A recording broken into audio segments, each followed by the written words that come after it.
Suppose I have some curve in space. In this example, I've drawn just a circle. It turns out that there are three different vectors at any given point that help describe the motion of this curve. The first vector is the tangent vector. It's one we've seen before. The tangent vector is described as the derivative of the position vector with respect to the parameter, the arc length parameter s. And what it represents is that if I'm at some point, the tangent vector tells me the direction in which I am going. It says if I'm here, then the next point is going to be a little bit further along in that direction. So that's what the orange vector represents, the tangent vector. The other vector that we've also seen before in this multivariable calculus series is the normal vector. The normal vector captures the way in which the tangent vector is itself changing. That is, the normal vector is described to be the derivative of the tangent vector with respect to the arc length parameter. And the way I think about this is that if I have my tangent vector that's telling me where my point is going, in which direction it's going, the normal vector to that tangent vector tells me, well, how is my tangent vector itself changing as I go around this curve?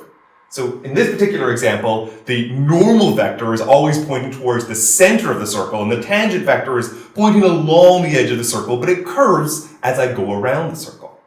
Then the third vector we're going to consider is actually a new vector. It is called the binormal vector, and the binormal vector is just defined to be, well, the cross product of the tangent and the normal vectors.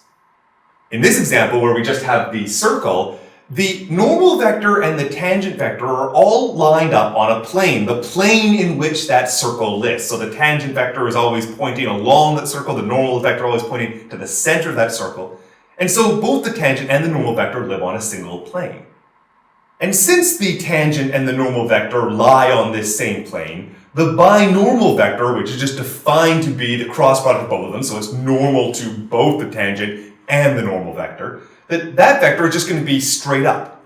And indeed, with vectors, I can move them around as long as everything's staying parallel, and it's the same vector. So in this case, the vector is always pointing straight up. The b vector is not changing. But let's consider a somewhat more complicated example. In this example, I have something that my curve is not constrained to just 2 dimensions. It truly is living in 3 dimensions, going up and down and around in sort of an interesting shape. Now, if you can visualize it, you always have this tangent vector pointing in the direction in which the curve is going. And then you have this normal vector. And what the tangent vector and the normal vector together do is give you a plane. So there is some plane that is prescribed by the tangent and the normal vector, and then the b vector is normal to that plane. So in this case, we have the tangent and the normal vectors. That plane in which they live is twisting as it goes around the curve. It's not just one fixed plane like it was for the circle. The plane in which the tangent and normal vector reside is twisting as you go around. And the change in the b vector is capturing that twisting. The b is a normal to that plane. So as the plane twists, so too does the b vector. All right, let's try to do some computations and be a bit more precise about this. I want to ask, what does the change in that b vector with respect to s actually tell us? In much the same way that the change in the position vector gave us the tangent and the change in the tangent vector gave us the normal, I want to ask, what information does the change in this b vector, the change in the binormal vector with respect to s, give us? Well, let's do a little bit of computation. B is defined to be the tangent vector across the normal vector. I'm taking its derivative with respect to arc length. This is a cross product of two things, and one of the rules that we have is a product rule for cross products. I said you take the derivative of the first term and then multiply it by the cross product of the second, and then you take the first term, the t, and multiply it by the cross product with the derivative of the second, derivative of the normal vector with respect to s. Now, one term in this expression, the dt ds, we've actually seen before in our previous video on curvature.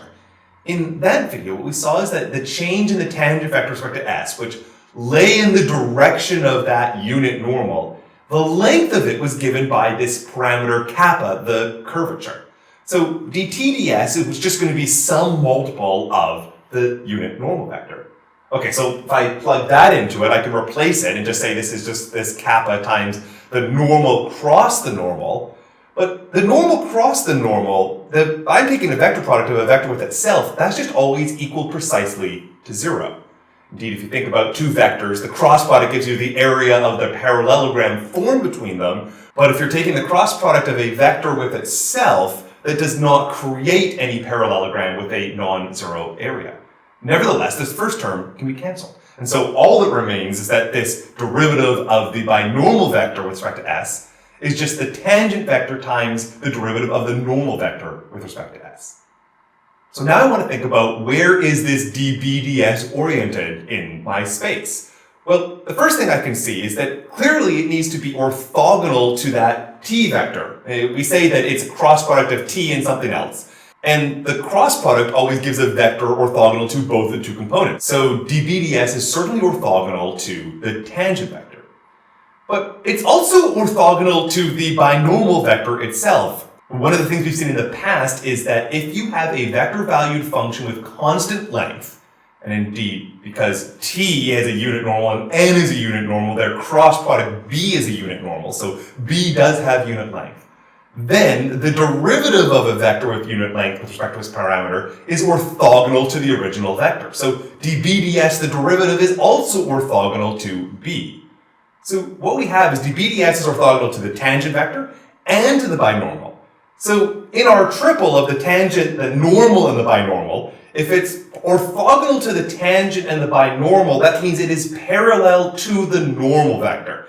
That is, this dBds is parallel to the normal vector. Another way that I can represent this is if it's parallel to the normal vector, it's some constant of that normal vector. And so I can say that negative dBds is just some number tau times the normal vector, where tau is just whatever this multiple is. I said it's parallel to it. I don't know how long it is, so I put in this value of tau. I also put in this minus sign. The minus sign is by convention. The tau could be positive or negative, so I can include the negative or not, but the convention is to put the negative value outside of it. It doesn't matter so much. So putting this equation that I've deduced up here at the top, I now really want to figure out, well, what is that tau? What is that telling me? One little manipulation I'm going to do on this is I'm going to dot both sides of this by n. The main point of this is just to get rid of the n vector on the right-hand side. N dot n is 1. And so now I have isolated the tau, and I'm going to define this as something called torsion. I'm going to say the torsion tau is the negative, by convention, of the dot product between this dBds and the normal vector. dBds lies parallel to the normal vector, so if you just take the dot product of it, it's just going to give you the length of this thing. What we get is this torsion. Alright, so that was a bunch of computations all in a row. What have we learned? We tried to study this dBds, and what we determined was that dBds lay parallel to that normal vector. And then if you consider what the length is, or at least the negative of this, the negative of the dot product between this dBds and this normal vector, what you get is this tau. So let's go back to our visual examples and see what happens. I've got my definition, and I'm going to begin with my circle as my point goes around here. Now, in this first example, the b vector is always pointing straight up. So dB ds is 0, and in this example, you get that tau is equal to 0. So the way I think about this is that there is a plane defined by the tangent vectors and the normal vectors. And in this case, the circle all lies within this plane, the tangent vectors are in that plane, and the normal vectors in that plane. B is pointing straight up. So in this case, the B is unchanging, dBds is 0, so when you have no torsion, it means that that plane where everything is lying is not twisting, it's just being fixed. That's what happens when you have no torsion. However, if I go to my second example, the one that was more interesting, where the plane defined by the tangent and normal vector, that plane was twisting as you move around in space.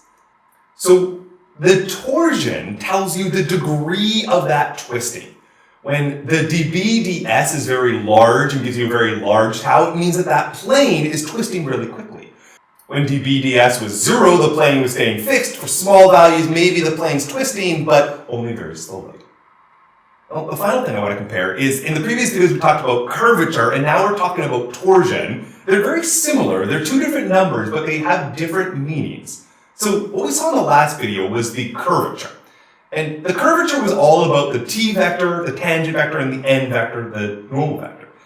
What it said was that if I think about myself living in that plane defined by the tangent and the normal vector, The curvature is telling us within that plane, how much am I curving? Am I curving aggressively or am I curving in sort of a shallow way? And then what the torsion tells you is how much is that plane itself twisting in space. So as you go along your curve and you have this vector, there's the curvature within the plane, and then there's a tendency for the plane itself to twist, and that's what torsion is capturing.